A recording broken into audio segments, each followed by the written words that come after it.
16 CEP 19F1024. Hari ini saya cakap tentang 3 poin daripada kanvas model perniagaan kami, iaitu segmen pelanggan, struktur kos perniagaan dan aplikasi pendapatan. Okey, first saya cakap tentang segmen pelanggan. Segmen pelanggan adalah komuniti pelanggan atau perniagaan yang bertujuan untuk menjual produk atau perkhidmatan kami. Segmen pelanggan adalah blok bangunan yang terpenting dalam kanvas modal perniagaan.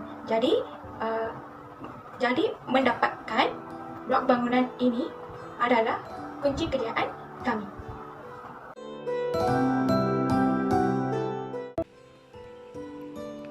Hello everyone, hari ini saya ingin cakap tentang BMC tujuan saya, iaitu tentang business dropship.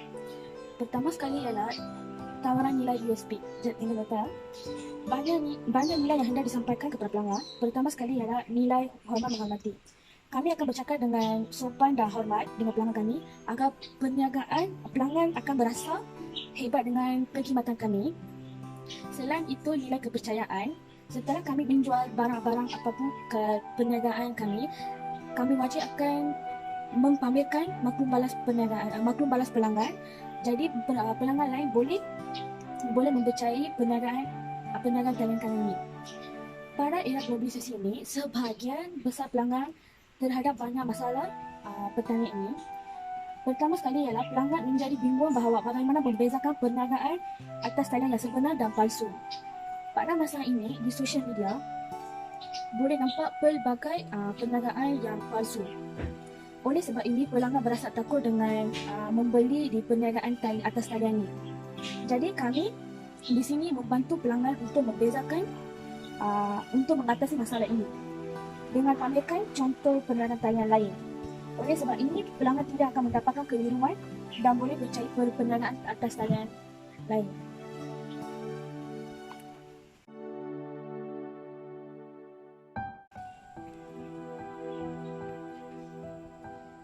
Poin kedua ialah saluran, iaitu channel. Kami membuat perniagaan atas talian ini di platform Instagram dan Facebook supaya pelanggan dapat menghubungi kami dengan pantas dan mudah. Jadi pelanggan yang ingin menghubungi kami boleh cari nama kami di Instagram, iaitu di here, dan di Facebook Initial Connection. Kemudian secara automatically nama pelanggan kami akan muncul dan pelanggan boleh menghubungi kami dengan mudah. Di samping itu, kami memilih platform Instagram sebagai saluran yang paling terbaik kerana platform ini adalah sangat sesuai untuk semua perniagaan yang atas talian, sehingga akan dapat menjangkau semua orang dengan cepat dan akan menjadi lebih dipercayai dan dikenali oleh semua orang.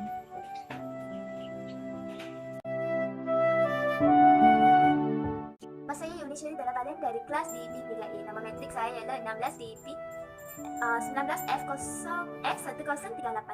Hari ini saya ingin menerangkan tentang hubungan pelanggan. Terdapat banyak cara untuk mendapatkan pelanggan. Antaranya kami memilih Instagram sebagai platform utama. Instagram ialah antara platform media sosial yang paling banyak digunakan oleh rakyat Malaysia. So, kami menggunakan platform ini untuk mendapatkan pelanggan. Platform ini adalah pilihan yang tepat untuk mengekalkan pelanggan bersama kami dan membina imej kukuh bagi bisnes kami. Banyak bisnes kecil menggunakan platform ini untuk post gambar dan video yang menarik bagi meningkatkan kepercayaan pelanggan. Kami pun menggunakan teknik ini untuk meningkatkan kepercayaan pelanggan. Kami juga menggunakan lagi satu trend yang amat popular untuk memperbanyakkan pelanggan, iaitu Instagram Story. Ramai pengguna Instagram ini suka melayan IG Story dan IG TV. So, kami mempromosikan bisnes kami dengan IG Story dan IG TV.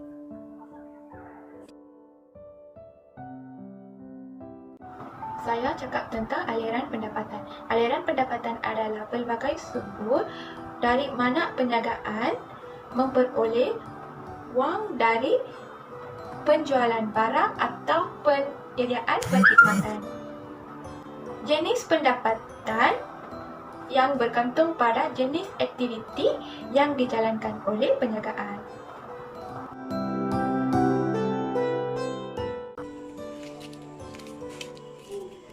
Poin seterusnya ialah aktiviti utama, iaitu key activities. Kami menjual barang-barang kami dengan harga yang berkaitan supaya untuk menarik perhatian pelanggan kami, dan juga kami akan menjalankan perniagaan secara berterusan untuk mengekalkan pelanggan kami. Di samping itu, kami menggalakkan kehadiran pelanggan di mana kami akan memberi diskaun untuk 10% ke atas harga produk kami bagi ahli. Selain itu, kami juga meningkatkan pendapatan perniagaan talian kami seperti pada musim hari perayaan Tahun Baru Cina, Hari Raya Puasa, Hari Deepawali, Hari Christmas dan Hari Keistimewaan. Kami ada penjualan promosi barang-barang kami seperti pemberian hadiah percuma dan memberi harga istimewa. Di samping itu, publicity melalui Instagram dan Facebook mengenai produk kami yang terbaru dan bergaya dan juga yang sesuai untuk bagi golongan remaja. Terima kasih.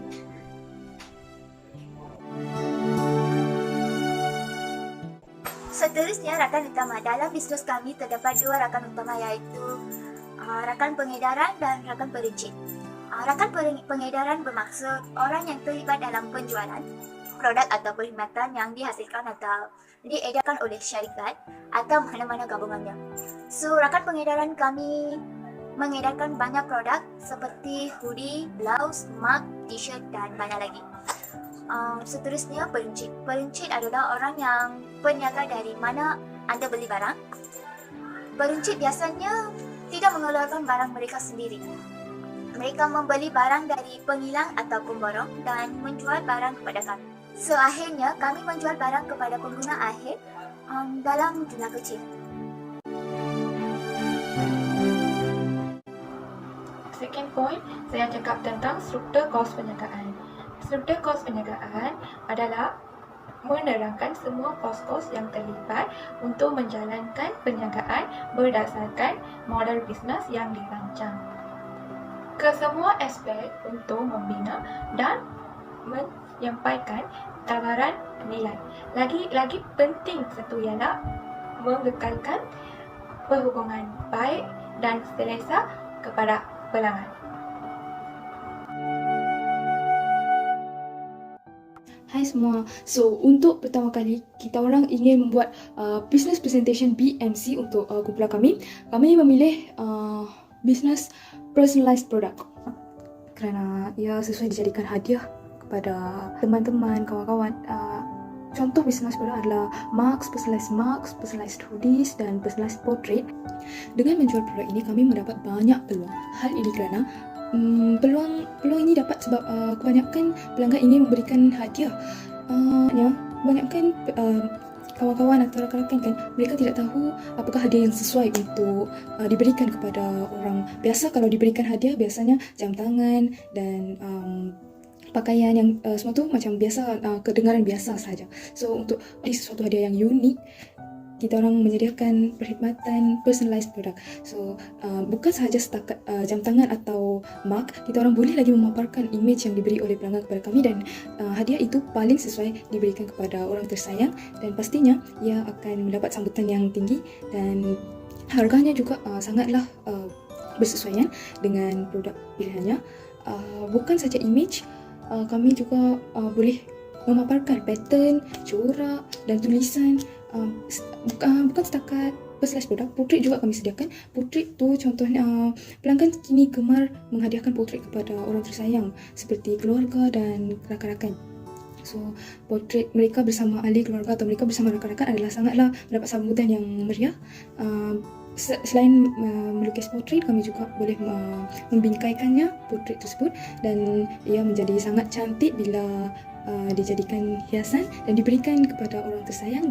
Dari segi tempat, kami telah mempromosikannya di Instagram dan Facebook dan pada minggu kedua kami mendapat lebih kurang 5 orang pelanggan untuk minta kami melukis portrait untuk diberikan kepada orang tersayang mereka, dan ini merupakan satu contoh kenapa personalized produk ini mendapat sambutan yang tinggi kerana ia adalah satu hadiah yang unik. Bukan setakat hadiah saja, anda boleh melukis dan menyimpannya kerana ia adalah satu jenis memori yang sangatlah cantik, boleh disimpan. Dari video kami telah mendapat banyak sambutan dari rakan-rakan kami. Kebanyakan juga yang minta kami untuk melukis untuk ahli keluarga mereka, rakan-rakan mereka dan juga untuk guru mereka. So, saya rasa untuk produk jualan kami, kebaikan rasanya ia akan laku sampai bila-bila dan saya akan teruskan buat bisnes ini untuk menarik ramai pelanggan, dan yang lebih mengembirakan adalah pelanggan menyukai hasil kerja kami. Terima kasih.